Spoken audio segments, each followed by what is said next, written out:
Nós vamos começar com palavra de oração. Zo, brother Steven, te banen, dank je voor de oração van ons. We gaan even beginnen met een woord van gebed. Als onze broeder Steven voor ons zou kunnen bidden.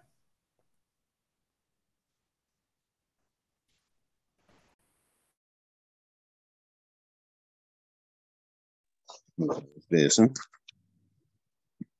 Nata Santo, no Senhor, danke tata pa mente que o Senhor nos por passa de parte de saúde e nos de saque romano que tem um parte para 13, coisa que por outro se daí de lá também segundo confiança. E o programa que tato foi começo até fim, nós pedimos em nome de Jesus. Amém.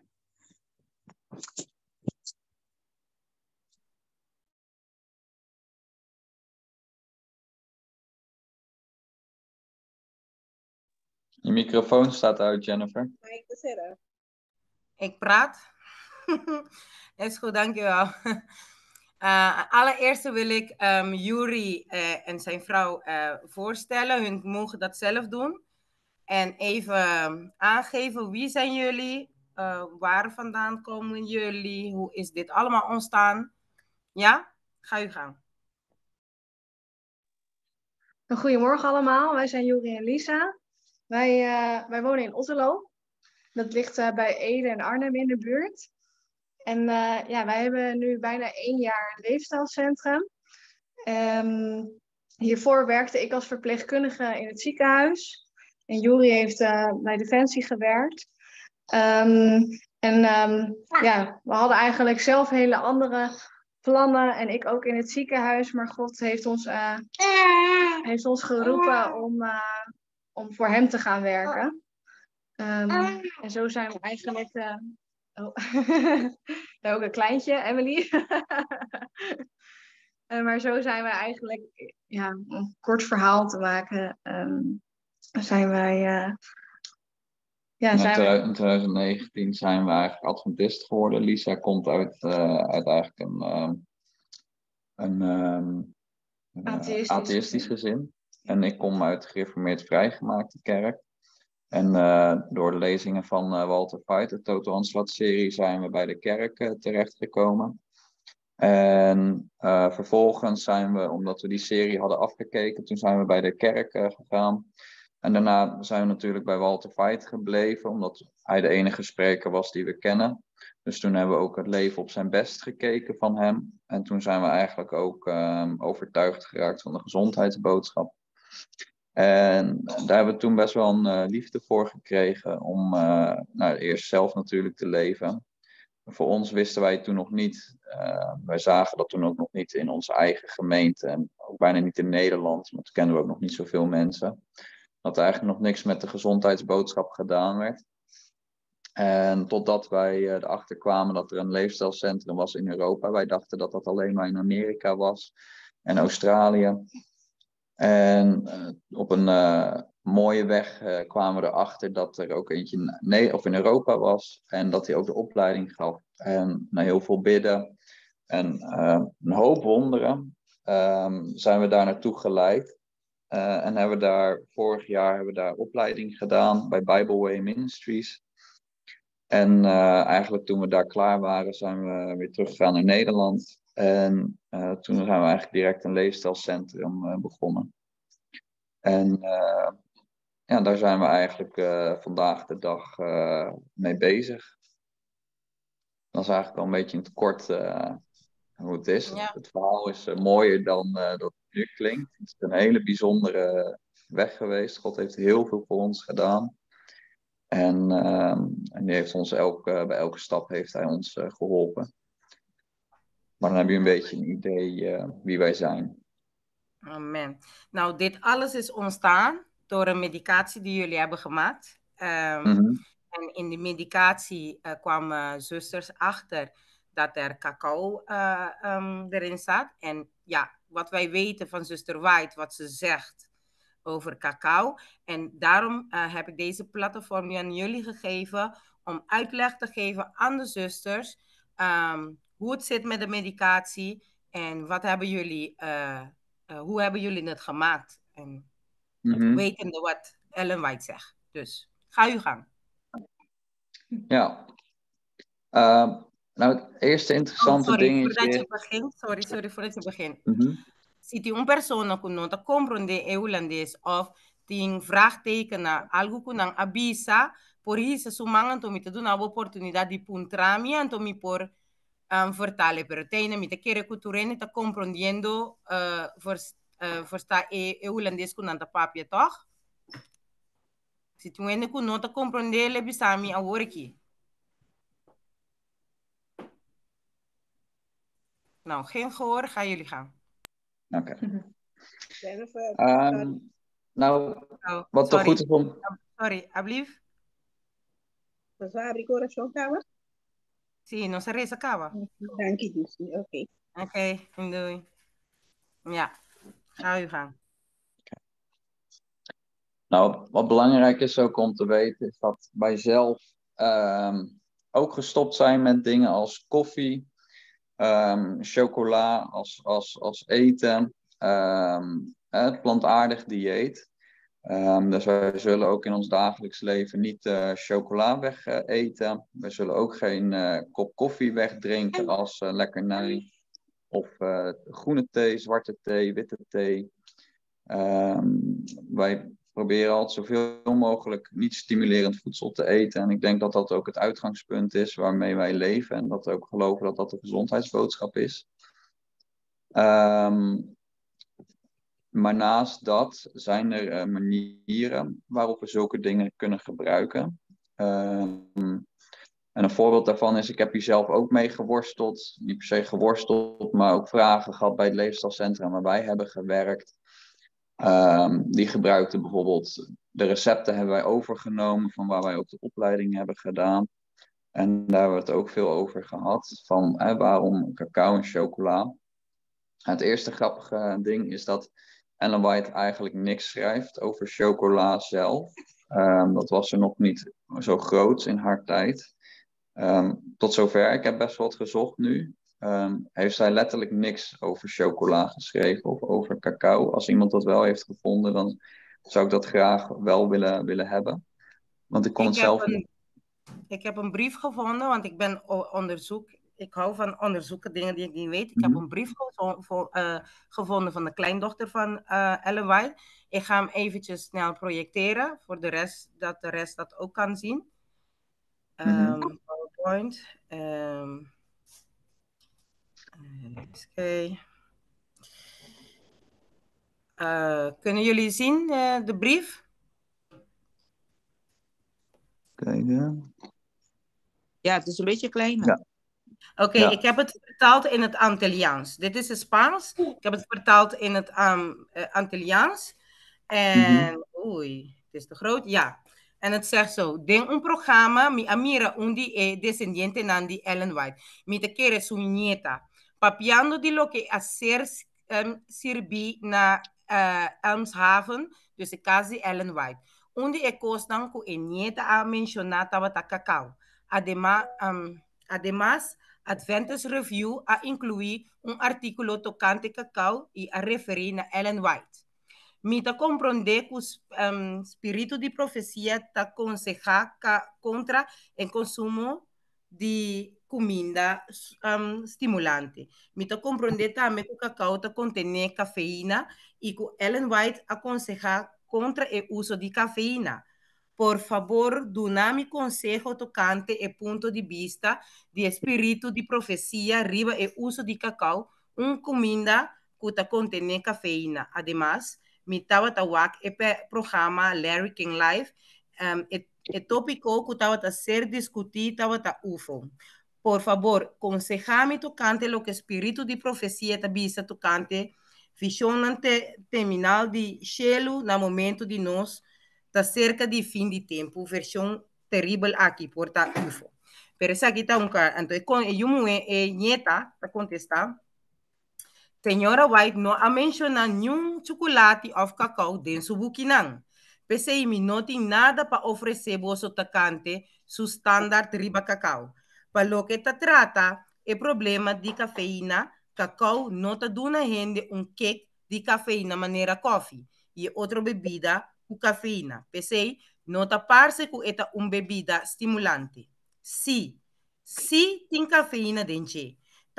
Parse com tá den quantidade dan demasiado chiquito para ter efeito que por mim de riba e curva. Pulso, atenção, nerviosismo, etc. Den e vista de ecosna aqui porta mio laga e assunto de uso de cacau na e indivíduo nang para decidir para nang mes. Esse estava talo que comi por ahaya a base de assunto aqui e com Elena White.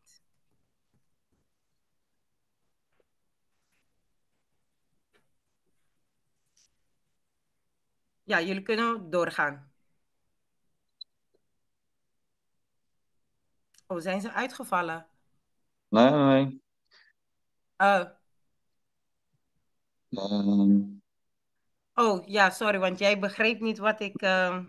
Ik heb een brief gevonden waar iemand naar de kleindochter van Ellen White heeft geschreven. En die vraagt aan haar voor raad over het feit van cacao en chocola. En zij geeft aan, ik kan niks over dit zeggen, want mijn oma heeft dit nooit in geen enkele boek of brief van haar geschreven. Wel heeft ze geschreven dat het gebruik van cafeïne slecht is voor je lichaam. Voor je gezondheid. En ze zegt, cacao bevat wel cafeïne, maar de hoeveelheid cafeïne dat cacao bevat is niet, zeg maar, stimulant voor je hersenen. Nee, het is een mindere mate. Ja. En dus het heeft een bepaalde, de theobromine die erin zit in chocolade. Er zit een heel klein beetje cafeïne in pure chocola. Maar het is vooral natuurlijk de stof theobromine. Ze zeggen dat ze hetzelfde als cafeïne. Nee, het is niet helemaal hetzelfde. Ze hebben wel een soortgelijke werking dat ze aan de receptoren van adenosine gaan zitten. Maar daarbij is theobromine wel lichter dan cafeïne. Maar waar het in dit geval op gaat, is dat ik zou het als, zoals Ellen White het ook schrijft, als koffie, als beverage. Niet gebruiken dus als een middel van genot, als lekkernij. Daarin zou ik het absoluut niet gebruiken. Wij gebruiken zelf ook altijd gewoon carobe. Ik denk dat we elke dag wel carobe gebruiken. Ik heb hier 5 kilo carobe in huis en daar zijn we ook gek op.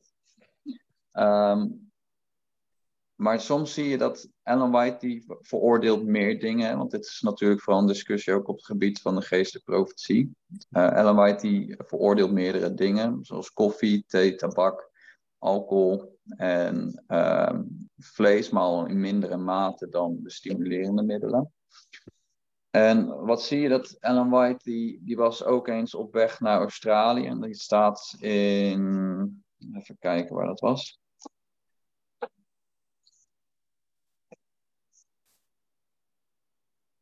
Het is alleen in de Engelse, of in de meer Engelse brieven, second selected message, en dan pagina 302, paragraaf 7. Ik doe het in het Engels, als het vertaald moet worden, dan kan dat. Coffee, medicine. Juri, ik heb het in het papiaments vertaald. Ik heb het op de PowerPoint gezet. Over wat? Ik heb het in onze eigen taal, papiaments, vertaald. Ja? Dat stuk dat je net noemde, heb ik het toevallig ook gevonden. En ik heb het in een papiaments vertaald, dus de mensen kunnen het lezen als jij dat zegt. Oké, welk stuk is dit?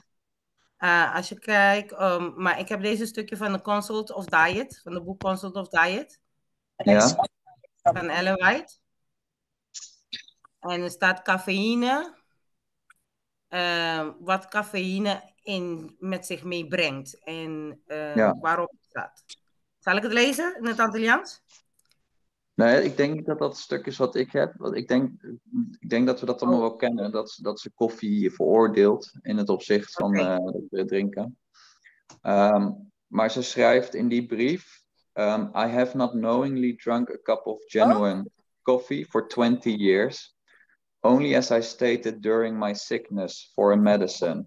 I drink a cup of coffee, very strong, with a raw egg broken into it.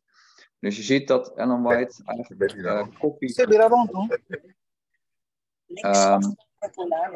uiteindelijk zie je dus op het moment... Oh, wacht, ik heb de video nog niet aan. Zie je dus dat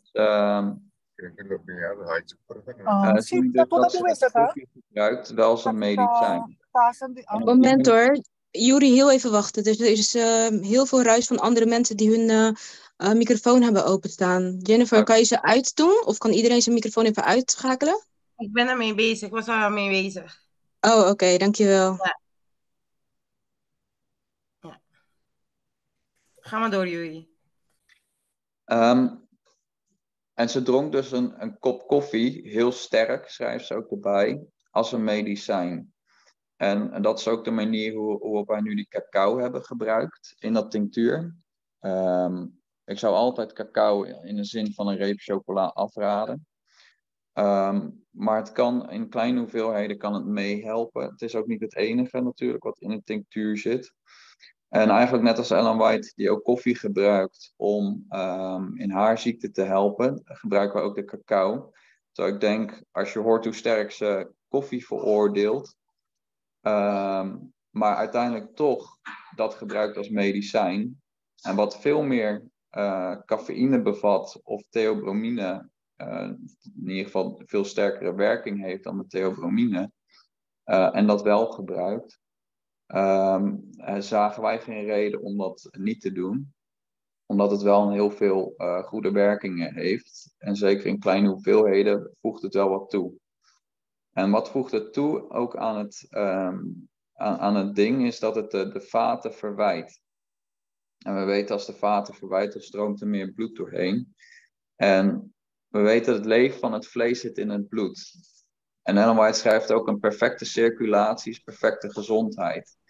Dus om die gezondheid te krijgen is het belangrijk ook dat de circulatie goed is van het lichaam.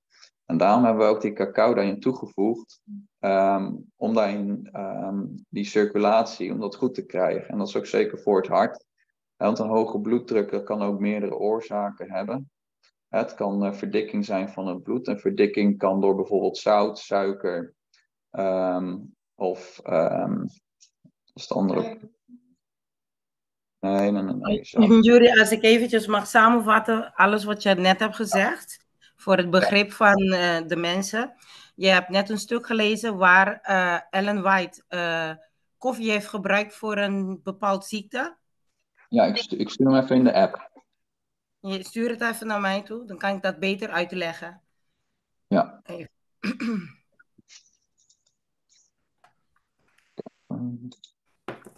Dan kan ik het even snel vertalen, heel snel. Engels. Is dat erg?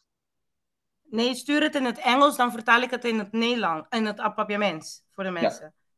Ja, kunnen ze dat begrijpen?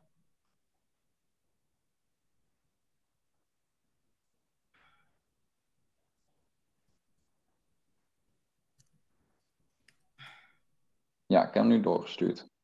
Via Lisa. Oké, ja, ik heb het. En dit is van het boek? Of de brief van? Second selected message. Second selected message. Oké. Even snel.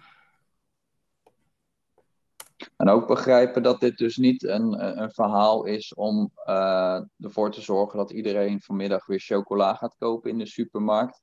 Want dat zou ik absoluut niet aanraden. En dat is ook helemaal niet de intentie ervan.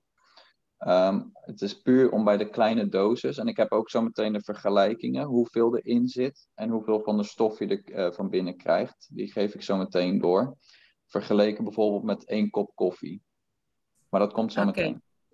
Ja, nou, ik lees het even in het Antilliaans door. Hoor je mij? Ja. Oké.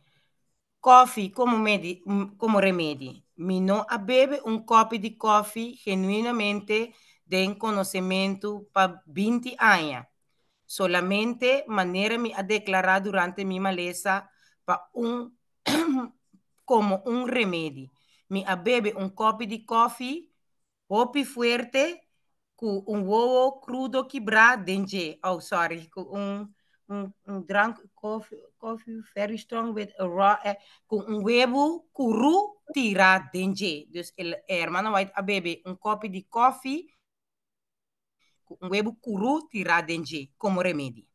Essa aqui está Selected Message, página 302.7. Ja. Ja, Essa aqui significa lo que Yuri que explica, tá? Que tem certo coisa que Helena vai estar rat af para beber como prazer. E certo coisa que tá que ela usa eigenlijk como remédio e não como bebida of course placentero.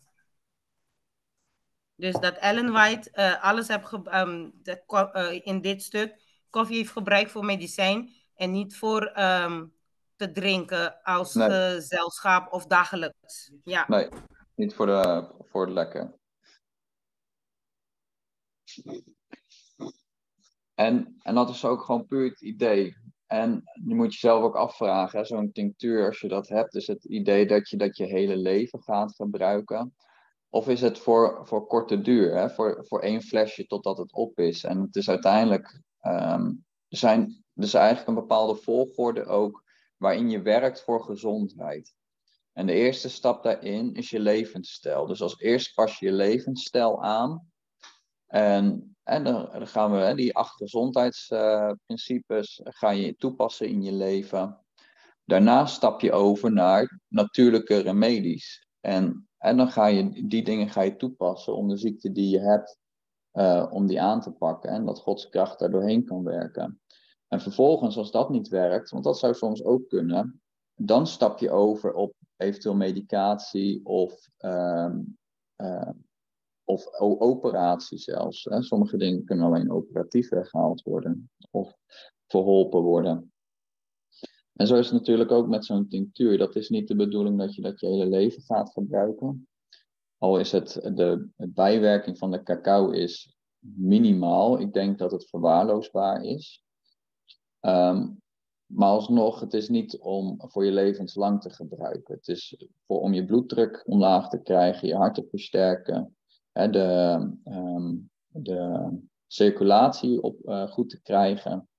En dat het bloed op alle delen van het lichaam goed kan stromen. Want we weten dat in het bloed, daar zit de voeding in om je lichaam weer te herstellen. Dus het is niet, veel mensen doen dat misschien wel, maar het is niet het idee dat je de tinctuur je leven lang blijft gebruiken. Nou, dan even... Met andere woorden, als ik mag inhaken, de tinctuur die er is gekocht, die jullie maken, daarin, de cafeïnegehalte die daarin zit, is bijna niet toevatbaar. Dus dat betekent, in nota algo, hasi un tipo de efecto of un clase de efecto de meu corpo, pessoa é minimal, pero el remedio tampoco abordo trabalhar para bobai depender riba el remedio para baja bo pressão, sino el remedio tá e consejo que eta duna tá para usar el remedio tan tempo bota cambiando bo lifestyle. Dus para ba e pressão el remedio te ayuda, verdad, pero nota algo para sempre. Eta algo que te vai ajudar para volta back. E daio nan kubo sinabo kurpa, tanting kubo ta bezig ta pas aan 8 lijnen de salu pa bo kurpa. Remedie ta yuda bo corazon ondersteun esaki. Oh ja. Ja, dus dat het medicatie is niet een medicatie voor langdurige gebruik, dus dat je afhankelijk van gaat worden om door die medicatie je bloeddruk laag te krijgen, maar dat het een steun is voor het aanpassen van je levensstijl. Dus het gaat gepaard met een andere voeding, exercise, zon, licht, water, de 8 dokters van Jezus. Absoluut. Ja. Nou, dan zo'n tinctuurflesje, dat was 100 milliliter. En 1 flesje we hebben het uitgerekend, bevat 105 of 1,25 gram cacaopoeder. Dus 1 flesje bevat 1,25 gram cacaopoeder. En in 1,25 gram cacaopoeder, daar zit 12 milligram cafeïne in en 25 milligram theobromine. En even ter vergelijking, 1 kop koffie, daar zit 150 milligram cafeïne in. Even kijken. Dus je moet 12,5 flesjes van die tinctuur opdrinken. Kom je gelijk aan 1 kop koffie. Nou, en als het goed is, drinken jullie überhaupt niet 1 heel flesje in 1 keer op. Als het goed is, zijn het tussen de 15 en 30 druppels.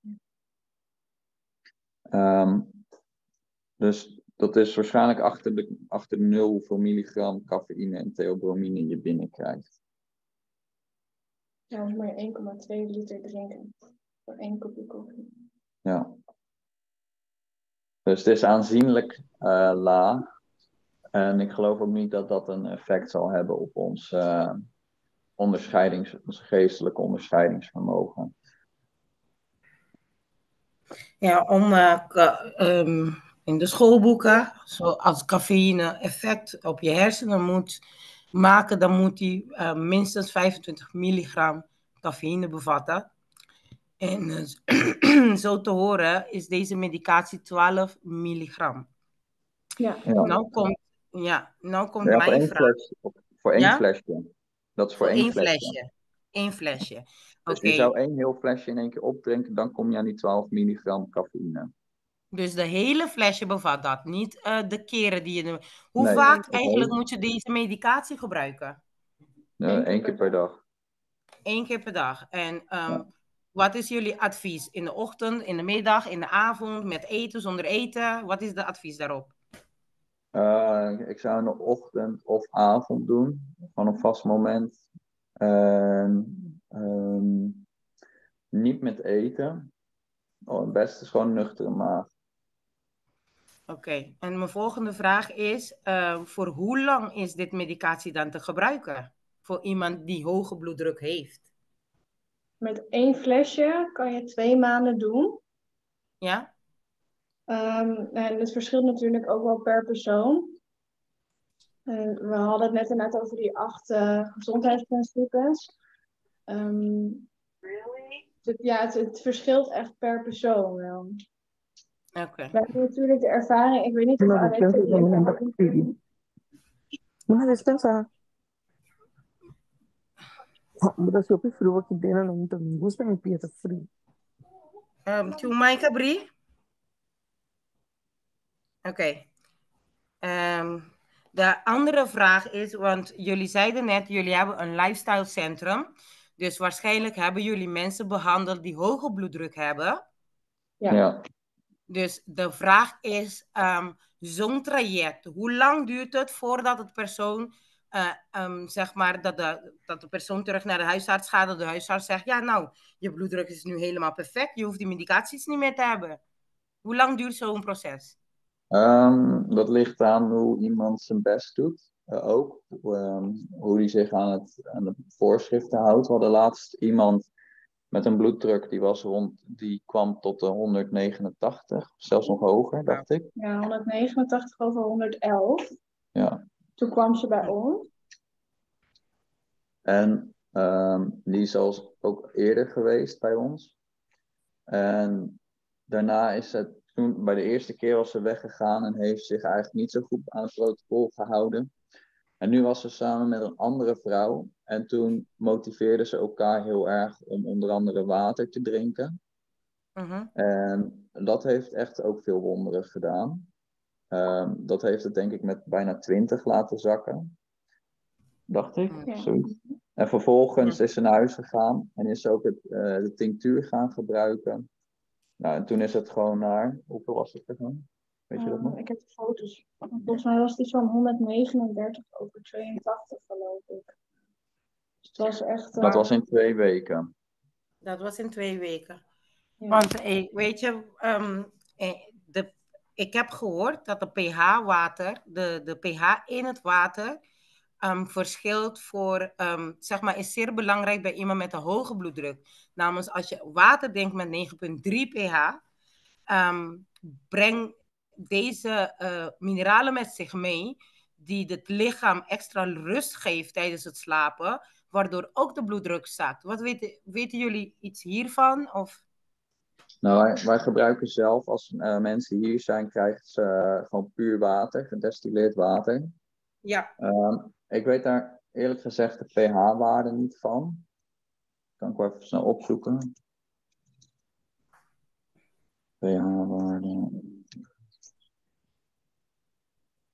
En ik weet van deze gast dat ze 5,5 is de pH-waarde van gedestilleerd water. En dat geldt ook voor regenwater. Oké. Het regenwater is in principe gedestilleerd water. Ja. Dat ze thuis is het denk ik weer kraanwater gaan drinken. Maar het is toen alsnog gezakt. Oké. Dus ik denk dat het is belangrijk om... kijk, water moet je eigenlijk zo schoon mogelijk drinken. Maar ik denk toch nog het kraanwater kan ook nog een hoop goeds doen. Maar best natuurlijk hoe schoner, hoe puurder, hoe beter. Hoe schoner en hoe puurder het beter. Ja. Ja, 9,3 is schoner en puurder dat het kan. Zeggen ze dan. Hè? We hebben een vraag. Zuster Jenny? Ja, ik heb een vraagje. Want een broeder heeft gezegd 1 maal per dag. In de ochtend of avond, nuchtere maag. Maar hoeveel milliliter, hoe gaat dat? Is het een druppel? Wat is het? 30 druppels. 30 druppels. Oké, begrepen. Dank u wel. Dus 30 druppels per keer. Kijk even bij de... Kunnen jullie nog een beetje praten over als iemand met hoge bloeddruk, hoe moet deze persoon dan eigenlijk eten?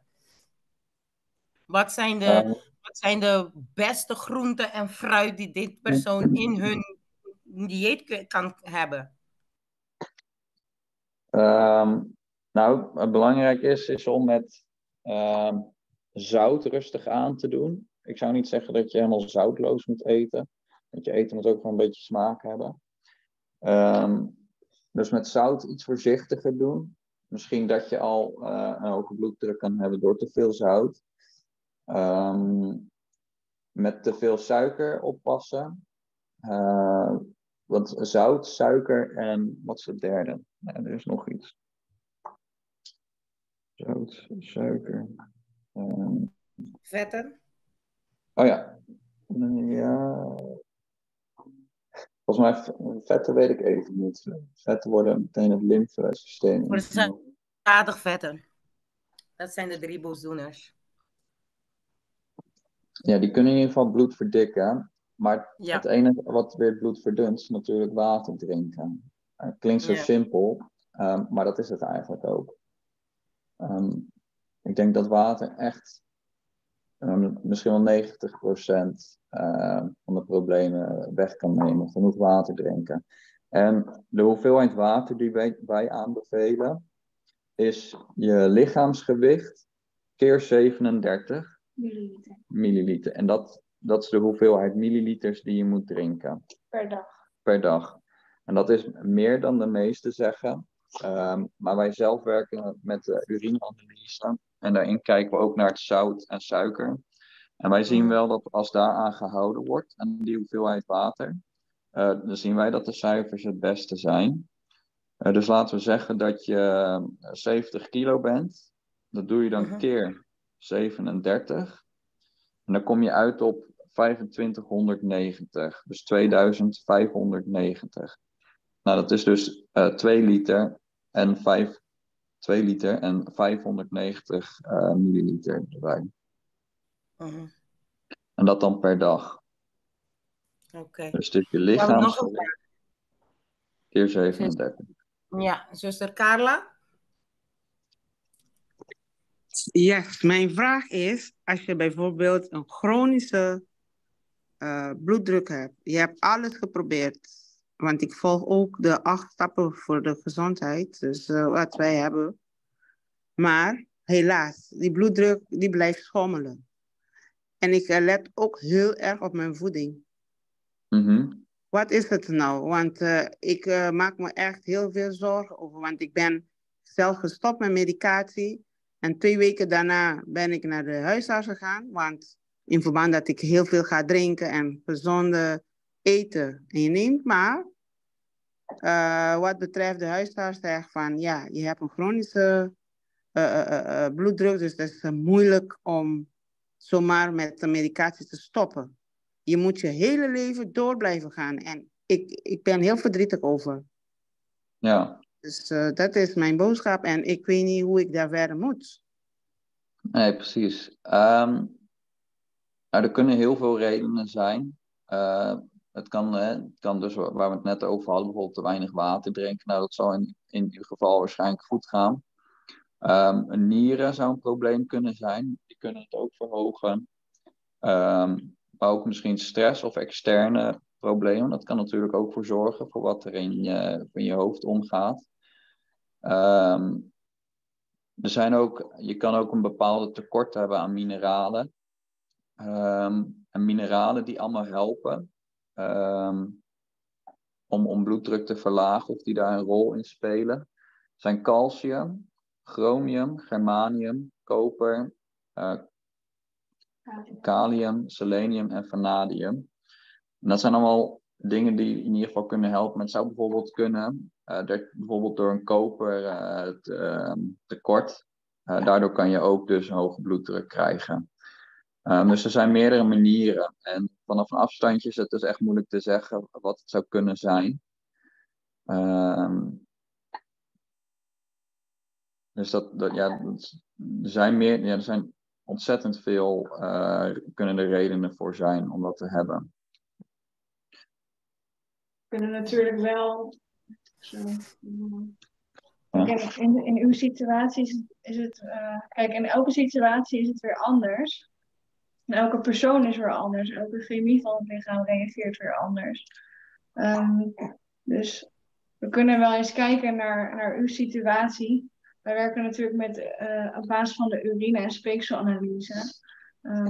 Dus dan zouden we bijvoorbeeld zeggen van u bent van harte welkom om een keer en dan te komen dat we uw urine en speeksel analyseren. Dat we dat bekijken. Oké. Dat is natuurlijk een van de dingen die wij ook doen. Ik weet niet, wij hebben ook een website. Ja. Hebben jullie niet een beeld dat ik kan delen nu eventjes? Ik pak wil even wel, jullie website. Ja, ik wil wel alles hebben dan. Even uw website. Ja, wij zitten nu op de telefoon. Even kijken hoor. Kunnen we dat delen? De website? Oh, ik heb hem. Ja, de website is adviceforlife.nl. Daar kunt u alle informatie vinden over de diensten die wij verlenen.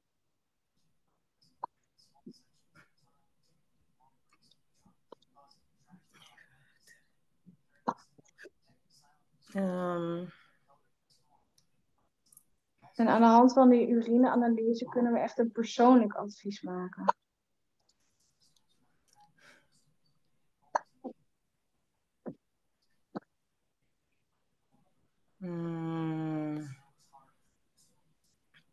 Nou, waar heb ik het nou gezet? Mag ik in de tussentijd nog een suggestie delen? Ja hoor. Ja, mijn naam is Ben Vindo. Voor degene die de stem ineens vreemd vinden. Ik zat zo mee te luisteren en ik bedacht mij, zuster, wat ook kan helpen met u is misschien een vitamine D. Ik weet niet of u dezelfde problemen ook hebt als u naar de zon gaat, bijvoorbeeld Curaçao of zo. Ervaart u dan ook een hoge bloeddruk? Niet direct, want juist als ik daar ben, dan is alles weer normaal. En als ik hier in Nederland ben, is zo hoog als ik weet niet wat. Zelfs een bloeddruk van 180 tot 100.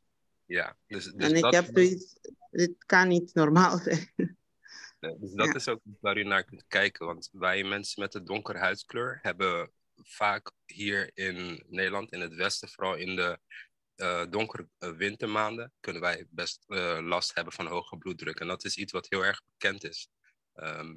Dus misschien is dat iets waar u ook naar kunt kijken, naar de vitamine D. En als de zon schijnt, vooral in deze donkere dagen, vooral ook zeker even naar buiten gaan. En wat vitamine D, wat zonlicht krijgen. Goeie aanvulling. Is goed. En er werd ook nog gevraagd met wat voor een voeding gegeten zou kunnen worden met een hoge bloeddruk. Als jullie een pen en papier bij de hand hebben, want er is best wel wat die daarmee helpt. Eén ding is wat je ook kan doen is spirulina of algen. Dat helpt heel erg mee. Propolis kan helpen erin. Van fruit kunnen bananen erbij helpen, bosbessen, cranberries, passievrucht, granaatappels, watermeloen, rijst en haver kunnen helpen met de bloeddruk verlagen.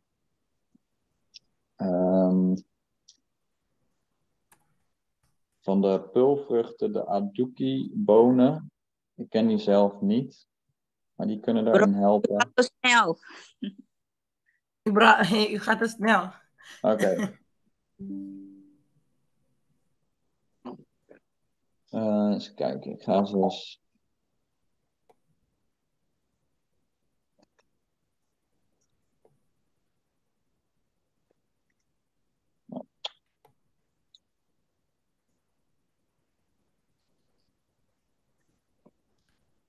Ik denk dat je het anders.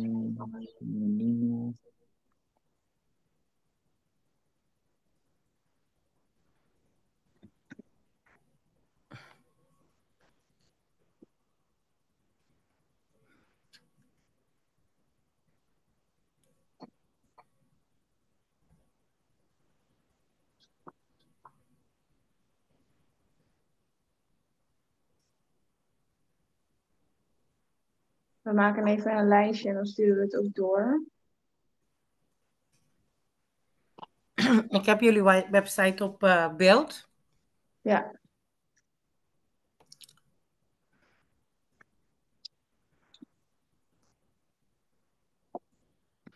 Jullie volgen de 8 stappen van de gezondheid. Voeding, beweging, water, zonlicht, gematigdheid, frisse lucht, rust, vertrouwen in God.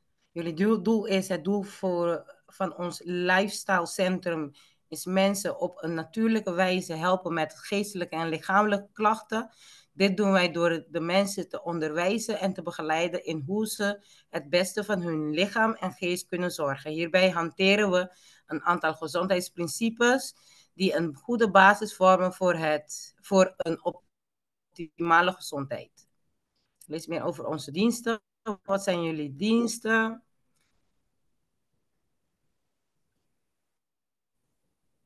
Jullie maken een advies op maat. Ik neem patiënten aangaat. En de test van urinetest, zei je, en speekseltest. En welke nog meer zei je? Nee, urine en speeksel. Ja. Alleen urine en speeksel. En dit is de verblijf dan. Dus de patiënten komen hier te verblijven. In de natuur. Ze krijgen kookdemonstraties. Dus koken jullie voor de mensen zelf? Koken jullie zelf voor de mensen? Of leren jullie de mensen koken? Hoe zit dat? Nou, we doen beide. Die kookdemonstraties is een los iets. We hebben ook nog de dienst dat we bij mensen thuiskomen om hun te leren hoe gezond te koken. Maar als mensen bij ons verblijven, dan geven we ze ook lezingen over waaruit een gezonde voeding bestaat. Welke bestanddelen. En we geven soms ook workshops zoals hoe je gezonde brood zelf kan bakken. Of granola kan maken. Okay. Dat wordt ook vaak uitgelegd. Ja, en de laatste dienst die hier op de website staat is massage. Mensen kunnen ook bij ons gewoon inplannen voor een massage. Maar even terug naar de kookdemonstratie. Dus als mensen bij jullie verblijven, krijgen ze te eten? Ja, absoluut. zeker. Alles zit Bij erbij jullie in. zelf. En daarnaast leren jullie ze ook, als ze verder thuis zelf naar huis gaan, leren jullie ze ook gerechten zo maken om verder thuis met hun nieuwe lifestyle om te gaan, kunnen omgaan? Ja, zeker. Oké. Jullie geven ook massages, zie ik. Klopt. En, nou, ik heb laatst pas geleerd dat er verschillende massages zijn. Dus nu als ik de woord massage zie, ben ik heel, vragend. Laten we dat zeggen zo. De massages, wat voor soort massages geven jullie? Het komt in de buurt waar wij het geleerd hebben op die opleiding. Hij heeft eigenlijk wat meerdere technieken. Ik denk dat het meest op een Zweedse massage lijkt. Maar meerdere technieken heeft hij in één soort ding, een soort volgorde. Nee, niet per se volgorde. Hij heeft ons gewoon verschillende technieken geleerd. En ik denk dat het meest overeenkomt met Zweedse massage. Oké. Maar en alles is volgens Gods plan. En niet Zeker. in yoga, in die dingen. Ik wist niet eens dat dat bestond, maar ik kwam er wel achter last. Dus Jenny heeft zijn hand omhoog. Sorry? Wat is bij massage, wat het vaak is? Want het idee, kijk, wetenschappelijk gezien is massage heel moeilijk te bewijzen dat het werkt. Waarom? Hoe komt dat? Ik vind het een beetje een oneerlijke manier, omdat natuurlijk normaal met medicijnen hebben ze een groep die het medicijn krijgt en een controlegroep die dan een placebo krijgt. En met massage kunnen ze dat niet doen. Ze kunnen niet mensen zeggen van, jullie hebben wel een massage en jullie hebben een nepmassage, omdat massage natuurlijk om aanraking gaat. Ja, op die manier is massage moeilijk te bewijzen dat het werkt. We weten dat puur aanraking al, dat al een sterk effect heeft op het menselijk lichaam. Maar naast dat, wat denk ik het ding is met massage, is dat je frictie creëert op het lichaam en daardoor het bloed stimuleert op die plekken. En ik denk dat de belangrijkste reden is. Daarvoor gebruiken wij massage. Dus als mensen op plekken last hebben, eigenlijk door te bewegen daar, breng je het bloed op die plek. En naast dat is het lekker en ontspannen. Waardoor mensen ook dopamine krijgen. En veel mensen in deze wereld, door bijvoorbeeld telefoongebruik, social media, ongezond vet, suikerrijk eten, hebben altijd een hoog dopamine. En daardoor kan het juist laag zijn. En daardoor zijn veel mensen ook depressief of een neiging daartoe. En daarin is een massage gewoon een heel belangrijk instrument. En wij hadden geleerd, op het moment dat wij het lichaam masseren, masseert God het hart. En wat het is met heidens, even zo gezegd, de Thaise massages en zo, die doen eigenlijk van tevoren een beweging over het lichaam heen. Ik kan het nu niet voordoen. Maar dat is om de slechte geesten weg te halen. Dat is bijvoorbeeld al wat ze doen. En dat zijn dingen die wij absoluut niet toepassen in een massage. Wij bidden met de mensen. En voor de rest geen gekke dingen erbij. Gedoe. Nee. Okay. Zuster Jenny had nog een vraag? Ja, precies. Want de broeder zei dat het 1 keer dag 30 druppels is, of 2 keer dag? Ja, op het flesje staat 2 keer. Ja. Het kan in principe geen kwaad om het 2 keer te gebruiken. Maar in principe zou 1 keer al voldoende kunnen zijn. Ja, oké. Ja, want ik weet het. Ik heb het. En nu zit ik te kijken dat er op 2 keer staat. Ja, klopt. Ja. Voor mensen die een hoge bloeddruk hebben, wat ook een natuurlijke remedie is, wat goed kan helpen, is knoflook. Die pel je Maar je mag de knoflook niet beschadigen en ook niet insnijden. Dus niet dat kontje eraf snijden waarmee ze aan elkaar vastzitten. Dus je pelt hem heel voorzichtig, dus dat hij helemaal intact blijft. Dat alleen het velletje eraf is. En zo doe je dus tussen de 3 of 5. En dan ga je met een kleine naald prik je over die hele knoflook heen. Dus dat er allemaal kleine gaatjes in ontstaan. En die breng je dan, voordat je gaat slapen, rectaal in. En die laat je dan in de nacht inzitten. En dan de volgende dag komt die eruit.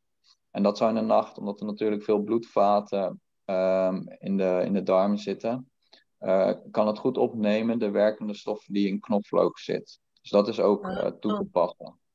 Zoals vitamine B12 opgenomen wordt in de nacht. Doe je dat met de knoflook en die laat je binnen in de darmen. Dus laat ons bezig. Ik ga even switchen naar Antilliaans. Dus wat ik knoflook. Wat ik kiet voorzichtig, ik kaska voor de knoflook. Wat laga echanchang tu kos na je. Esse bota hinka mastaldi un zetpil anochi den bokurpa. Esse bota drumi kune. Die mensen mij in Torobolanta bij wc, is het een salibek. Die komt, pas het dembo trippen dan, die bloedvaten dan kuta kore, kuta absorbe vitamine en mineralen dan oro de drum. Dus dat significa que ora ku econoflow ta enanang eta absorbe tambe, lo cual ku ting ne econoflow en tu hibebo sanger pa limpia sobra. Dus. Oké, eentje, toch? Ja, maar dan moet je toch prikken met naalden. Even wachten, Juri. Hoeveel van die knoflookteentjes moet je gebruiken? Tussen de 3 en 5.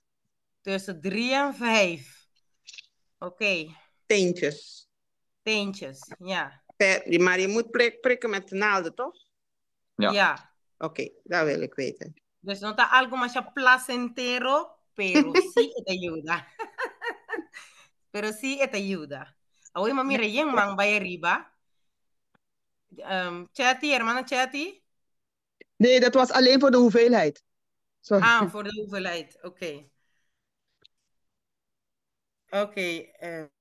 Den e chat bosonanta mira ku Yuri askibi e voeding nang kuta helpt bij mensen met een hoge bloeddruk. Dus pabo pas bo diëta aan. Akina. Juri, nog een vraagje. Ik heb gehoord ook van als je rauw eet, als je hoge bloeddruk hebt, rauw eten is het beste aangeraden systeem om te eten dan gekookt eten. Hoe zit dit?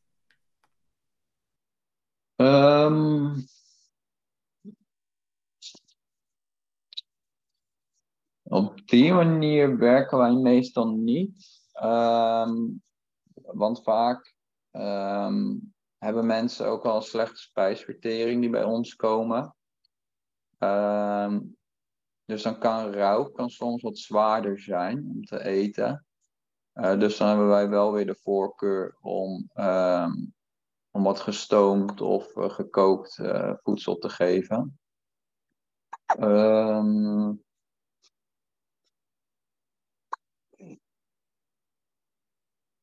Je zei net dat de mensen al, want het heeft me aandacht een beetje getrokken, dat de mensen die bij jullie komen, die hebben al een verstoorde spijsvertering. Ja. Nou, voor mij is dit een indicatie van waarom de bloeddruk eigenlijk. Dus een verstoorde spijsvertering. Wat is de techniek dat jullie uitvoeren voordat jullie echt, dus zeg maar, geven jullie spullen of dingen te eten of te doen om de darmen op te schonen? Hoe pakken jullie het probleem van de spijsverteringskanaal die verstoord is? Dat ligt er heel erg aan. Soms is het dat bijvoorbeeld het maagzuur zwak is. Kijk, wat wij geloven is dat de meeste ziektes komen eigenlijk door mineraal tekort. En die mineralen is uiteindelijk de bedoeling dat we die weer uit onze voeding gaan halen. Dus we moeten het lichaam proberen daarin te helpen om die zwakte, of eigenlijk wat beschadigd is in het lichaam, dus dat is voedsel afbreken, om dat te helpen. En daarvoor gebruiken wij bijvoorbeeld betaïne-pilletjes. Die maagzuurpillen. Dat ze die voor de maaltijd moeten nemen. Bij mensen met brandend maagzuur, die kunnen we bijvoorbeeld slippery elm of rode iep geven. Soms mijden we bepaalde dingen, dat ligt eraan per persoon. Soms mijden we om bonen te geven, omdat die ook wel soms zwaarder zijn om te verteren. Noten kunnen we ook soms wat rustiger aan meedoen. Dus dat verschilt een beetje per persoon, maar ik kijk wel echt per persoon en niet per se per probleem, want ook hetzelfde probleem kunnen verschillende oorzaken hebben. Soms hebben we mensen met een verteringsprobleem die heel zuur zijn. En soms hebben we mensen met een verteringsprobleem die heel alkalisch zijn. En dat heeft allebei weer net een andere uitwerking. En daarin proberen we te helpen. Want soms is bijvoorbeeld ook het verteringsprobleem is bijvoorbeeld een calciumtekort. En een calcium die regelt de pH-waarde in het lichaam. Dus dan zou het kunnen dat bijvoorbeeld het maagzuur prima is, maar door calciumtekort kan het lichaam het niet neutraliseren. Dus dan is niet per se het maagzuur het probleem, maar dan is het calciumtekort een probleem. Dus dan zullen wij wat meer met de chemie werken van het lichaam, dus de pH-waarde. Dus dan zullen we wat voedsel geven wat meer alkalisch is, of voedsel wat meer zuur is, dat makkelijk wordt opgenomen en die tekorten calcium weer aangevuld worden. En dan hoeven wij niet per se, dan hoeft er niet per se een verschil te zijn in rauw, of dan houden we gewoon de standaard aan. En dat is gewoon je maaltijd beginnen met een rauwkost. En daarna gewoon je koolhydraten en je vetten en de eiwitten. Dus jullie volgen dan het medicinale dieet, noem ik het dan, van Ellen White. Dan begint het met de rauwkost eerst en dan je warm eten. Ja. Dit bevordert je spijsverteringsproces in je lichaam. En het brengt, de voordeel hiervan is dat je lichaam weer in balans komt. Ja? Onze maag, die slaat op het eerste wat hij krijgt na nuchter te zijn. En als eerste, als eerste wat je geeft is rauwkost. Dat betekent wat hij heeft opgeslagen is alles wat hij nodig heeft. En dat de rest die dan binnenkomt makkelijker wordt verteerd en op zijn plekje gezet, zeggen we dan. Ja.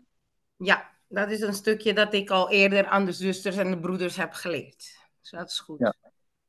Ja, Mag ik even een aanvulling geven, Jennifer? Ja, natuurlijk. Precies wat jij zegt is een onderdeel wat wij in de Nieuwstartweek ook doen. Wat Barbara O'Neill zeg maar ook in haar retreat heeft, is dus wat jij precies zegt, is dat we laten de darmen eventjes rusten, zodat ze voor 2 dagen hebben ze een juice vast, zeg maar. Dus ze krijgen gewoon juices. En voor kracht krijgen ze dan, en voor de opbouw van het lichaam verder krijgen ze proteïne shakes. En dat maakt dus dat het lichaam dan de juiste voedingsstoffen de eerste paar dagen neemt van zo'n nieuwstartweek. Waardoor van daaruit ga je verder in wat Juri zegt, in de juiste het lichaam de juiste voeding aan te bieden. Dus je geeft het lichaam eerst even 2 dagen rust. En daarna geef je het lichaam, dus dan krijgt het al de voedingswaarden die in de juices zitten. En daarna krijgt het zeg maar echt een boost van vitamines en mineralen, alles wat in het normale eten zit. En dan begin je rustig zeg maar de darmen weer op te starten met normale voeding. Dus de juice heeft wel zijn functie, ook om eliminatie van afvalstoffen. Daar krijgen ze ook bepaalde theetjes bij. Maar dat maakt dus zeg maar dat je lichaam soms ook even een reset nodig heeft. En het verschilt ook per persoon. Daar bij de nieuwstart doen ze het zeg maar één geheel. Dat iedereen zeg maar een nieuwstart krijgt, een boost van het lichaam. En dan ga je weer opbouwen. Maar het kan ook zijn hoe Lisa en Juri het doen in hun gezondheidscentrum. Is om specifiek te kijken wat iedereen nodig heeft. En dat is ook, er zijn verschillende manieren om zeg maar tot gezondheid te komen. En ik vind het echt heel mooi dat het op verschillende manieren kan. Het lijkt wel een ziekenhuis van Jezus. Amen. Het lijkt wel een... Eén op één heeft iedereen zijn eigen behandeling nodig, ja. Ja, want kijk, wat Yuri en Lisa doen, is wat wij in de wereld kennen als specialisme. De specialist die gaat op zoek naar het specifieke probleem van de mens. En wat jullie doen, is de algemene zorg, wat wij kennen, ziekenhuiszorg, huisartsen, behandelaars, kennen wij dat zorg, die iedereen krijgt hetzelfde volgens protocol. Maar alleen in dit geval is het protocol van Jezus. Amen. Zie je, zuster Jenny? Ja, in het lijstje schreef broeder druivenpitten. Dus eigenlijk moeten we de druif met pit en alles dan eten. En kauwen. Ja, dat is een mooi, dat is een goed iets.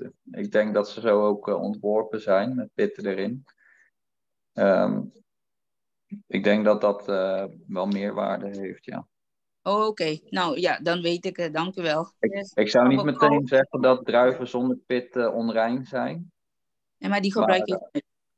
Maar ik denk dat de druiven met pitten een voordeel hebben. Ja. En ik heb nog een vraagje. U had 4 of 5 dingen gezegd die je tekort hebt als je bloeddruk hebt. Dat was kalium, koper, selenium, maar de 2 andere weet ik niet. Heb ik niet goed gehoord. Zink? Nee, in ieder geval van koper wordt gezegd dat je daar een tekort van hebt. Als je een hoge bloeddruk hebt. Maar er zijn... eens even kijken.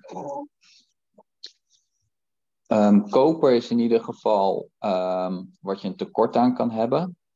Maar je hebt chroom, germanium en kalium, selenium en vanadium. Die kunnen helpen om de bloeddruk te verlagen. Dus dat zegt nog niet per se dat je daar een tekort van hebt.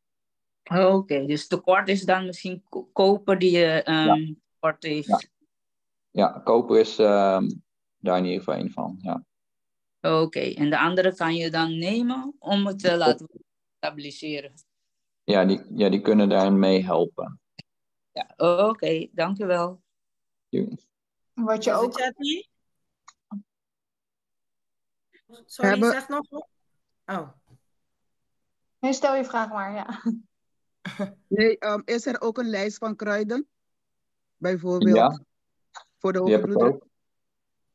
Die zitten eigenlijk al heel veel verwerkt ook erin. Maar even kijken hoor.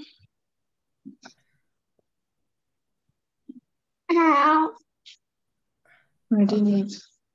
Wat? Marita, je wilde ook net wat zeggen? Yuri, als jij die kruidenlijstje in het appje gooit, voor zuster Chatty.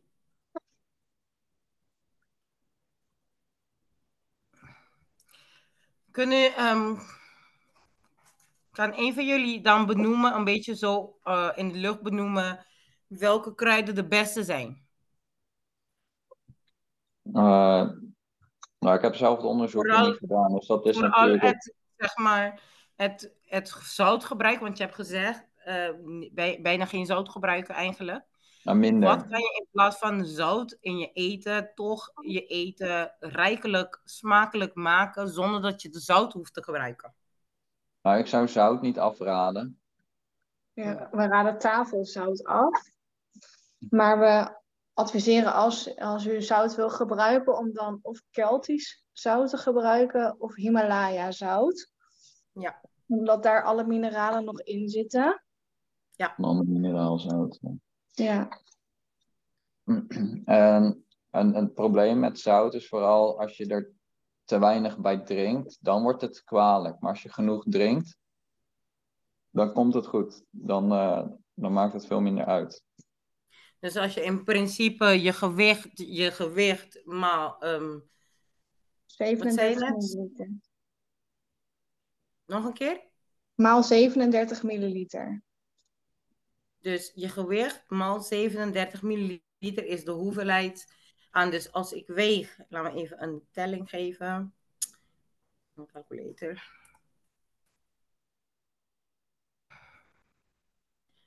Even kijken. Bijvoorbeeld, ik weeg 75 kilo. Ik maal het door 37.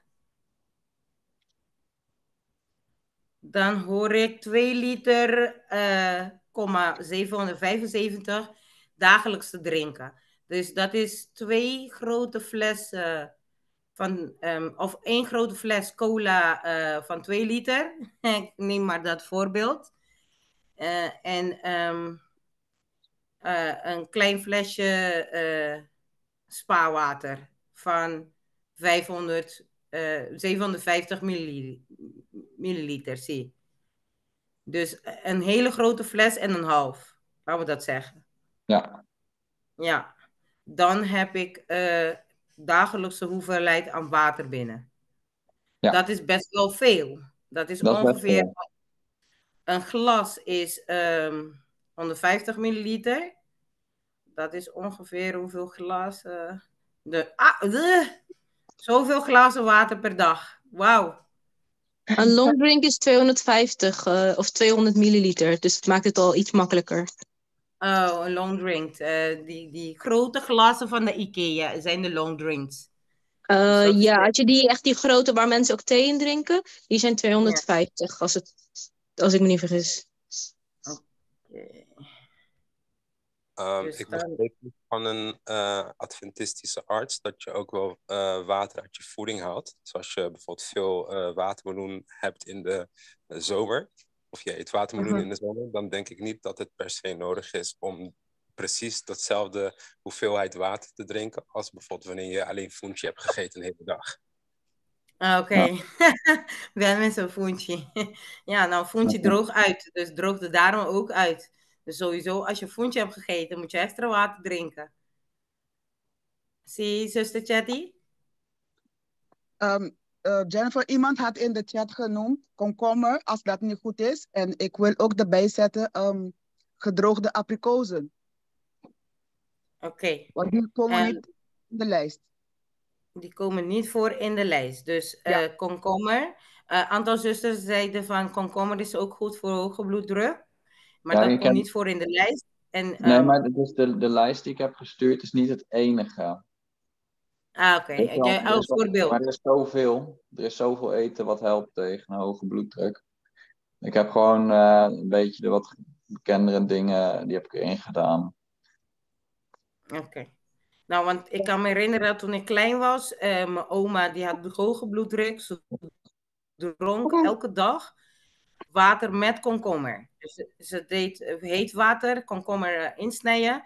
Die liet ze intrekken en die water dronk ze door de hele dag heen. Ja. En de droge abrikozen, weten jullie daar iets over? Misschien aan Rita of zo? Ik niet. Nee, ik in principe ook niet. Maar wat Juri zegt inderdaad, er zijn zoveel verschillende vruchten en groentes en fruit wat je kan eten. Wat helpt. Dus ja, het belangrijkste voor ons is, we krijgen nu deze informatie. Ook om verder te kijken van wat is er nog meer wat kan helpen. Ja.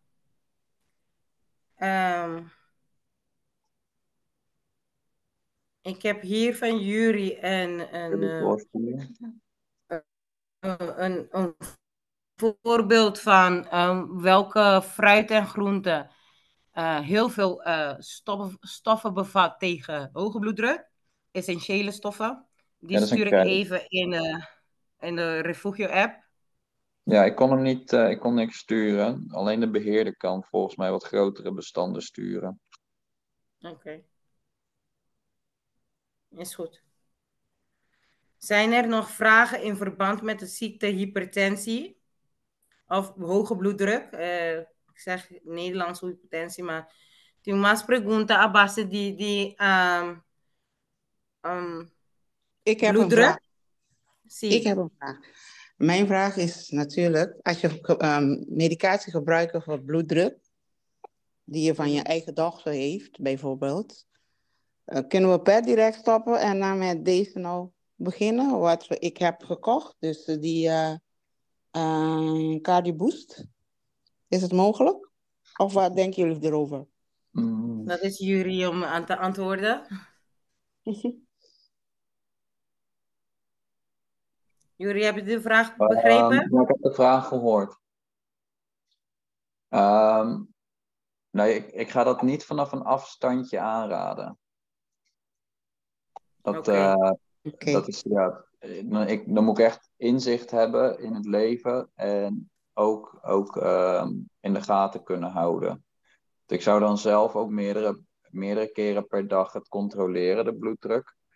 En is het één of meerdere soorten medicatie wat u voorneemt? Ik heb 2 soorten, de hydrochloride en die calcium. Calcium of zoiets. Dus die 2 heb ik. Hydrochloride denk ik, dat is heel veel vocht af te drijven, want ik drink heel veel water. Ja. Dus ja, ik weet niet wat aan de hand is precies, maar ja, die 2 medicatie heb ik. Maar drinkt u heel veel water? U kan ook weer te veel drinken. Ja. Ja. Maar ze krijgen ook kaliumtabletten, dus dat duidt aan al waar het probleem ligt. Iedere dag kalium. Ja. Ja, dus dat is een te lage kaliumgehalte. En dat zei Juri net, van te laag kaliumgehalte kan hoge bloeddruk veroorzaken. Klopt. Dus ik denk ik moet naar jullie centrum komen om dit verder te kijken, want ik weet ook niet. Exactly. Ja. Dat is de bedoeling. Ja, zie je zuster Chatty? Maar heb je over kalium of calcium?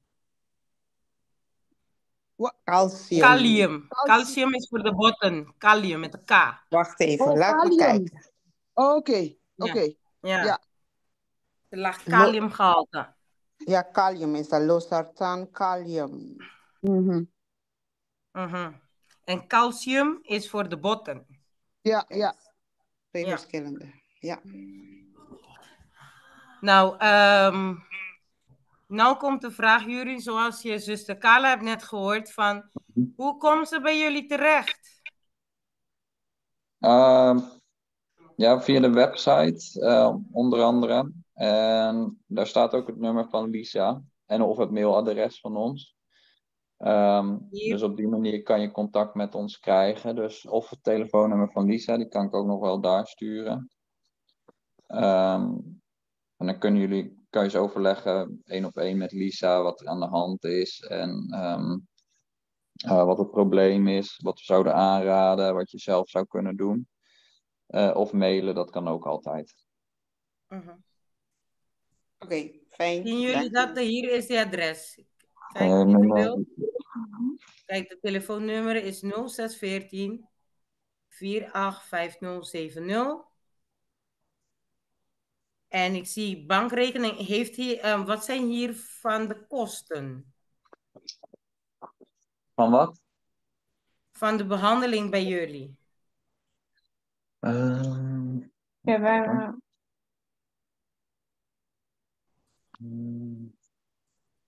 Dat zie ik niet. Verblijf. Accommodatie. Oké, verblijf. Nee, staat er nog op. Ja, onze richtlijnen. Ja, ik zie het. Wij vragen 95 per dag. Ja, maar dat is wel een beetje. Wij zullen nooit iemand afwijzen om te helpen. Maar daar zullen we in kijken van als iemand het niet kan betalen, dan komen we er samen wel uit. Oké, mooi. Ja, dan hanteren we meer op donatiebasis. Donatiebasis. Ja, wat iemand kwijt kan.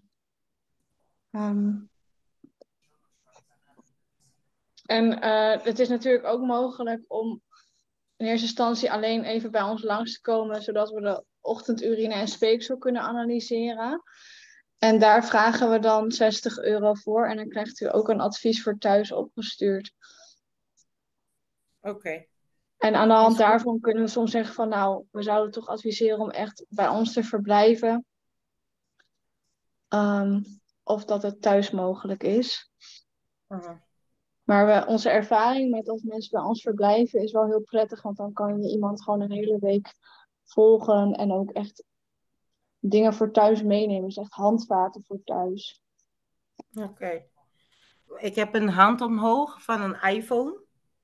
Die mag praten. Ja, goedemorgen of goedemiddag. Ik heb een vraag. Binnen hoeveel dagen of weken krijg ik een afspraak als ik een afspraak maak met jullie?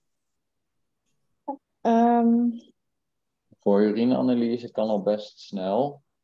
En verblijven bij ons, dat is weer vanaf januari. Omdat we nu momenteel, en het huisje achter is momenteel bezet tot 1 januari of zo. Ja. En we zijn Nee, zelf ook nog aan het bouwen. Voor de urineanalyse. Maar dat kan op best op korte termijn. Dagopname, een urineanalyse en zo is een soort dagopname, toch? Ja, dat is een gesprek. Meestal kost het zo'n 2 uur alles bij elkaar. Oké. Oké, dank u. Oké, Areta? Aretia? Je hebt je hand omhoog, lieverd, maar misschien spreek ik je naam verkeerd uit, hoor. Ik ben daar slecht in. Aretia. Aretja. Oh, ja, sorry. Aretja. Het lukt weer. Ik kon de knop niet vinden. Ja, ik wilde eventjes alleen nog dubbel bevestigen dat wat Yuri zei, van het is echt belangrijk als je de tinctuur hebt of wilt beginnen met de tinctuur en je hebt medicatie en je wilt er vanaf, om dat echt in combinatie te doen met iemand die er verstand van heeft. Dus Yuri en Lisa hebben ervoor gestudeerd en wat ze precies zeggen, ze begeleiden je ook erin. En het is ook mogelijk om met je huisarts te doen. Niet alle huisartsen die zijn heel blij dat je op een natuurlijke weg iets gaat doen. Maar als je blijft volhouden van dit is wat ik wil gaan doen en ik wil uw begeleiding erbij. Dan kunnen ze ervoor zorgen dat je om de zoveel tijd wat vaker langs kan komen. Om je te controleren en om te kijken of alles goed gaat. En dat je het met je arts kan afbouwen. Dus doe het niet alleen, maar echt gewoon met iemand die er gespecialiseerd in is. En die je kan monitoren dat alles goed gaat. Ja, en ze moeten je helpen, artsen. Ja, klopt. Want jij betaalt hun salaris. Ja. Precies. Ja. Ja. En wij zullen ook, daarin wil ik het wel aanvullen. Wij zullen nooit zeggen dat mensen zelf moeten stoppen met medicijnen. En dat is ook echt de eigen verantwoordelijkheid van mensen. Eigen keus. Eigen keus, ja. Mm-hmm. En dat zou heel onverstandig zijn om het te doen zonder begeleiding. Ja. Ja. Vooral bij bloeddruk, ook bij suikerpatiënten. Als je dat wil gaan omdraaien, diabetes type 2, dat kan allemaal. Maar dat zijn dingen die je niet zonder begeleiding kan doen. Nee. Ja.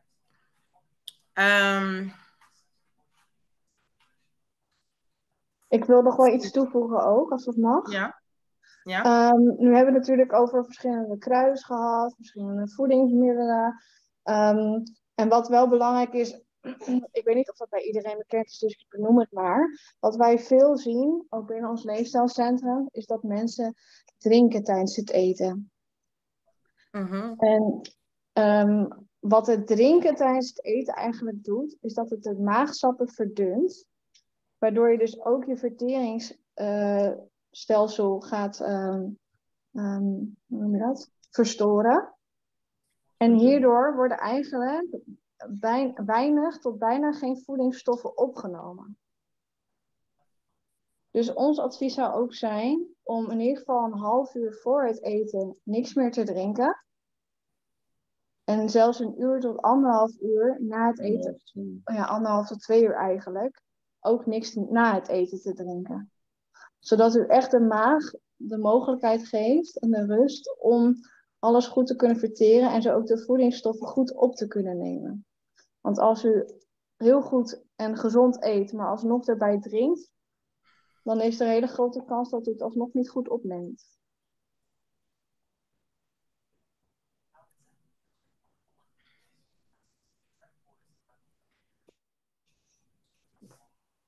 Chatty? Ja, wat kan de oorzaak zijn dat alleen je onderdruk te hoog is? En wat kan je doen? Dus je diastolic, dus de vraag, wat is de oorzaak dat alleen maar je diastolic gehalte hoog is en wat kan je eraan doen? Dus wanneer het hart tot rust komt, dat juist dan de bloeddruk hoog komt.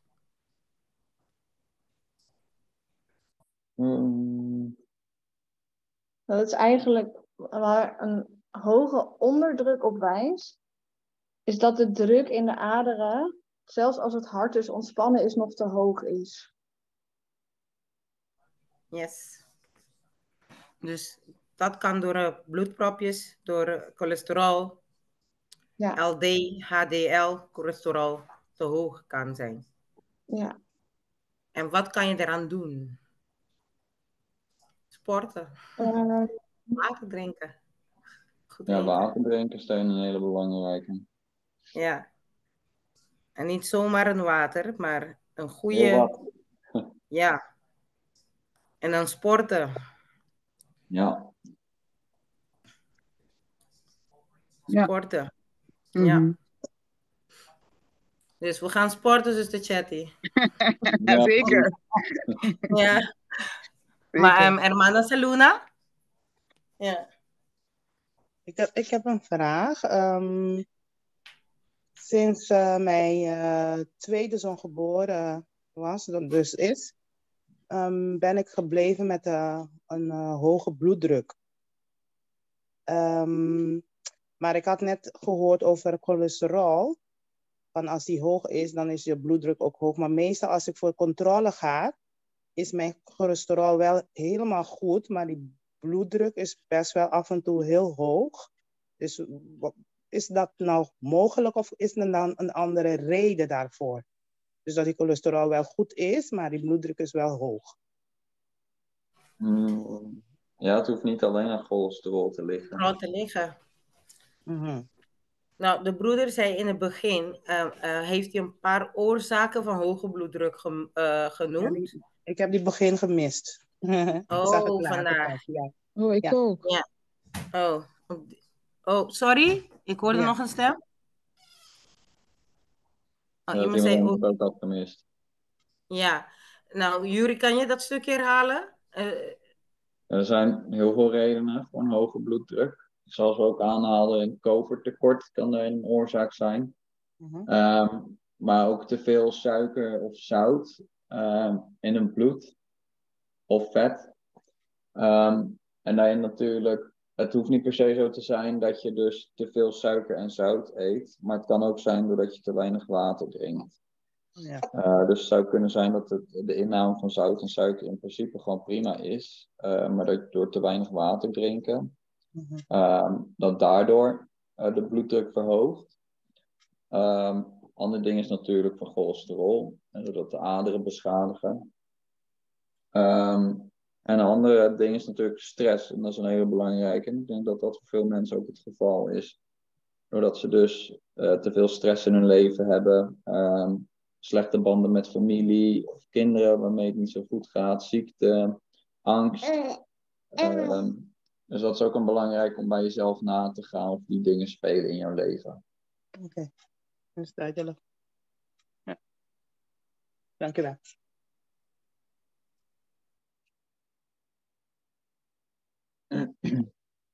Oké. Waren er nog meer vragen? Of nog opmerkingen? Of, ik wilde alleen maar één opmerking geven over het stuk van nabevalling, hoge bloeddruk. Nabevalling, wat ik heb meegemaakt, die heel vaak voorkwam tijdens mijn werk, is dat vrouwen na de bevalling die blijven met een hoge bloeddruk, is omdat laten we zeggen, de zenuwen, dus de spieren van het hart, zijn zodanig gekrampt tijdens de bevalling. En het kan zijn dat het een zware bevalling is geweest.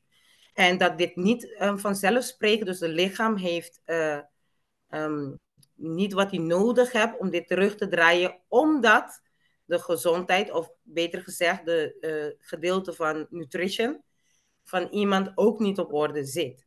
Want na een bevalling hoort je lichaam weer te herstellen. En dit doet je lichaam alleen maar doordat hij de functies gaat gebruiken om weer te gaan herstellen. Maar als je dit gaat zoeken en niet kan vinden, dan herstel je ook niet.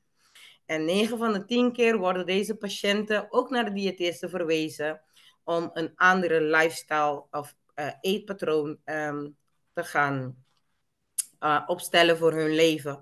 Om dit stuk weer terug te draaien. Dat is een beetje mijn toegevoegdheid in dit zin. Ja? Zijn er nog meer vragen? Wende Koeting zit met iets, want er was ook een stukje van de vrije radicalen, dus dat de flamenol in de medicaties, dus in de cacao-medicaties die jullie maken, de hoeveelheid, nou ik kwam achter toen ik een beetje onderzoek ging doen in wat jullie maken. De hoogte van de flaminol die daarin zit, is ook de gehalte die kan toegepast worden aan kankerpatiënten. Niet alle type kankerpatiënten. Meestal is de type kanker die doordat de huishouding te zuur is in het lichaam, dus de carcinoom of tumoren, die kan gebruik maken. Hebben jullie ooit hierover gelezen of gehoord? Of weten jullie toevallig iets over dat stukje? Dat het de kanker voedt of juist tegenwerkt? Sorry, ik begreep het niet helemaal. Dus zeg maar, je weet toch, kanker ontstaat wanneer de balans van de vrije radicalen in de war zit in je lichaam. Dus de vrije radicalen zijn giftige stoffen die de cellen aantast.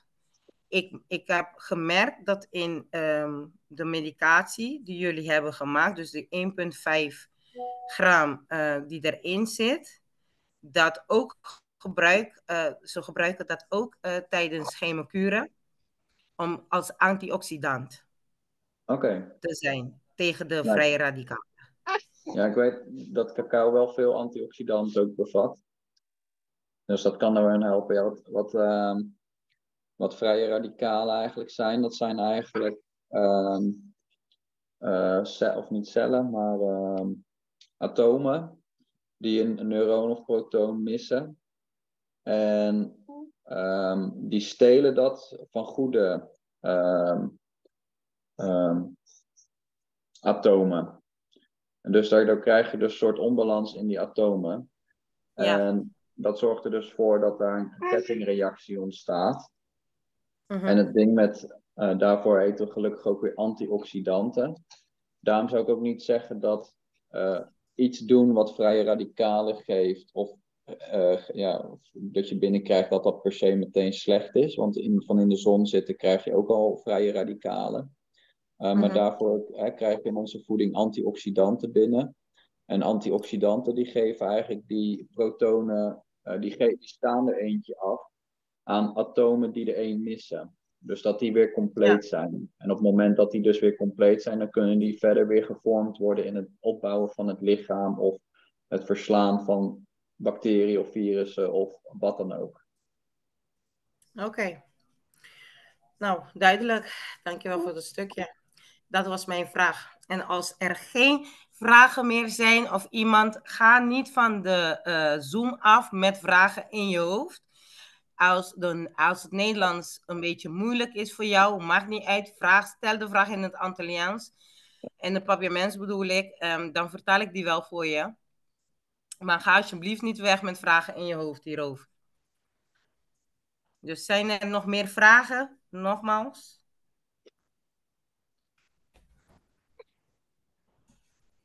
Mag ik een vraag stellen over groene thee? Dus je kan groene thee helemaal niet opdrinken dan. Oké, Yuri, je hebt net iets over groene thee gezegd. Ja, ga maar door. Er zijn ook voor groene thee zijn er wel mogelijkheden. Ik weet ze nu zo even niet. Om als medicijn te kunnen gebruiken. Maar als normaal drankje zou ik het afraden. Omdat daar ook best wel wat cafeïne in zit. Zeker gewoon in een volle kop thee. Er zijn toch groene thee zonder cafeïne?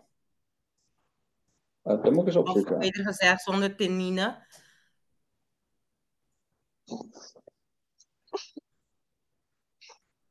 Dus Lientje, om je vraag te beantwoorden. Je moet de thee vinden of zoeken. Ik denk in Hollands Barret. Zonder theïne of zonder cafeïne. Dan kan je dat groene thee. Ja, sorry? Of theobromine. Ja. Of theobromine, ja. Oké. Dus, ik weet niet of die zo groeien of omdat het onttrokken is. En ik weet ook niet, als het onttrokken is. Nee, er schijnt groene thee te zijn daarzonder op een natuurlijke manier. Maar dat moet je zelf eens beter onderzoeken naar welke merken dat kunnen zijn die goed zijn.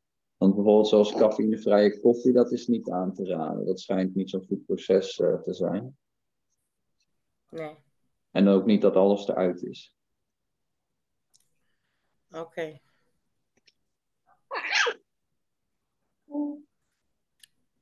Nog meer vragen, dames en heren? Niks meer? Ja. Nou, dan gaan we afsluiten. Hierbij wil ik jullie bedanken, Yuri en Aretta. Als de telefoonnummers zijn genoteerd in de app, dames en heren. Dus als jullie vragen nog hebben bij hun of langs willen gaan, dan appen jullie dat aan hun als ik van hulp kan zijn voor jullie bij het onderzoek. Hier stel ik mezelf dan vrij daarvoor. Gebruik me maar, zou ik zeggen. Ik vind het een hele leuke thema en zou het heel leuk vinden om mee te kunnen werken eraan. Ik wil jullie van harte bedanken dat jullie de tijd hebben genomen om het medicatie te komen uit te leggen. Tuurlijk, geen dank. Dat zit allemaal. Dus vooral het stuk van Ellen White, die heeft zelf ook zelfs koffie gebruikt als medicatie. Ja. Dus ja, bedankt daarvoor. Aretta, jij ook en je man ook. En Aretta is nog van Proef en Zie. Dat zijn, hun hebben de medicaties vorige keer meegenomen en die hebben ze aan jullie verkocht. Dus bij verdere bestelling kunnen jullie ook nog met hun contact opnemen. Ja? Graag gaan we even in gebed voor de sluit. Ik bid. Als jullie mogen bidden. Ja, Yuri, bid jij maar voor ons. Ja? Voor de afsluiting. Ja. Liefdevolle, trouwe Vader in de hemel. Dank u wel, Heer, dat we hier zo samen mochten zijn. Heer, dat we de mogelijkheid hebben om elkaar op afstand te ontmoeten. En Heer, om te praten over de gezondheidsboodschap, Heer, over voeding en over gezondheid. Vader, we weten hoe belangrijk het is, Heer, zodat we onze lichaam als een levende tempel voor u mogen stellen. Heer, dat we u kunnen dienen, Heer, in het beste van ons zijn. Heer, en dat u ons daar ook handvatten voor heeft gegeven, Heer, en leiding. Vader, mogen we daar niet van afwijken. Heer, mogen we uw plan daarin volgen, Heer. Zodat we u eer mogen brengen in ons leven. Vader, wilt u ons ook helpen in onze verdere zoektochten, Heer? Mogen we nooit ophouden met te leren, Heer, over hoe we het beste voor onszelf kunnen zorgen. Hoe we u kunnen dienen. Heer, wilt u ons daar met ons zijn met uw Heilige Geest? Wilt u ons daarin leiden, Heer? Want zonder u kunnen we het niet. Vader, u bent de weg, de waarheid en het leven. Heer, wilt u ons ook deze week weer helpen om een licht te zijn in deze wereld. En Heer, dat we ook weer mogen uitkijken, Heer, om weer de Sabbat te vieren, Heer, over een week. En dat we daar ook alweer voor mogen voorbereiden. Heer, wilt u zo met ons gaan en wilt u ons beschermen. En dat we u beter mogen leren kennen. Dat willen we u vragen in Jezus' naam. Amen. Amen, amen, amen. Nou, fijne zondag verder iedereen. Bedankt dat jullie er zijn geweest. Onze volgende thema is in januari. Zondag, de voorlaatste zondag van januari is onze volgende thema. En alleen de thema heeft God mij nog niet gegeven. Maar tegen die tijd horen jullie het wel van mij. Ja, fijne dag verder. Jo, bedankt. Doei. Doei. Doei. Doei. Doei.